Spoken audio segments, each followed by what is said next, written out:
You're watching Local 24 News at 5. Do you know what's under your feet? Well, depending on where you're standing in Memphis, it could be a subterranean world very few people have ever visited. But it's a critical part of Memphis history and just as important today as it was more than 100 years ago. Tonight on Behind Closed Doors, we're going underground for a trip through the Gayoso Bayou. How you doing? How may I help you? Yeah, I'd like a hot and spicy chicken. Better not supersize it. This may be the only Wendy's in the country with a weight limit at the drive-thru to protect what's underneath it. And a round cover will never fall into a round hole. That's why most covers are round. Just one of the seemingly endless pieces of trivia known by Memphis historian Jimmy Ogle, who's going to lead us through that hole. Geared up. Maybe one last selfie before we go. Let's go down underground. You know, just in case. There we go, got it. Now we've got to go about 20 feet right there in that old crawl. So we're going 20 feet down this pipe.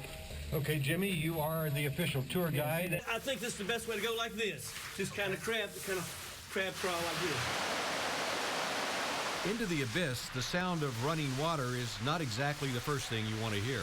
Your eyes will take a few minutes to adjust to the darkness. Good thing we have TV lights. Well, this is a large retention pond. It's about 300 feet long, 40 feet wide, about 20 foot tall. It's an old brick-lined cavern from before 1900. Gayoso Bayou was once a wide swamp and a natural waterway on the eastern side of what is now downtown Memphis. The first bridge was built in 1824, down there where the Gold Dome of St. Jude is. Ogle believes these steel and concrete pillars are part of what came next. Because the Memphis and Charleston Railway came into here in 1857. That was the first railway to connect the Atlantic Ocean with the Mississippi River in the history of our country. As the city expanded east, engineers channeled and covered the bayou, often working around what was already there. Now look right here at these arches. Those are stones. That's the old bridge arch right there. But some of the structures are unknown.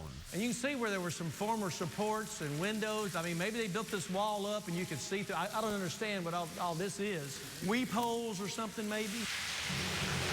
The bayou is about 4 miles long.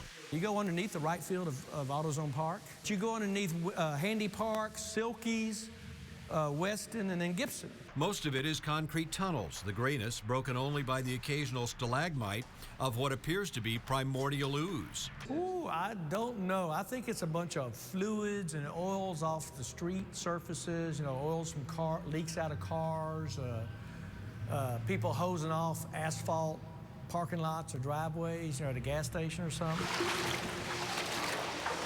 Of course, some items are more identifiable. Someone tossed a gun. Oh, yeah, we found this. That's been in here since November, right there. It's just like a BB gun. Oh, so somebody probably just tossed it away down here or Came down in the storm drain. I wonder what other criminal evidence has been found down here over the years. There's a little gas tank over here if you want one of those. It seems everything washes down the drain. How important is the bayou to Memphis today? Extremely important. It drains the eastern half of downtown and the western half of the medical center. It's the storm drain water. It's critical to the drainage of our city. So something built in the 1800s is still important today? Absolutely. Okay, what we did not see, rats, snakes, or other people. Since rain quickly fills that bayou to the top with some fast-moving water, it's nearly impossible for anything to live or nest down there for very long, although we did see a minnow or two swimming along in that stream of water at our feet. And if there's someplace you'd like to see behind closed doors, just send me an email to doors@localmemphis.com or on our Facebook page at Local Memphis, and I'll try to open some of them for you.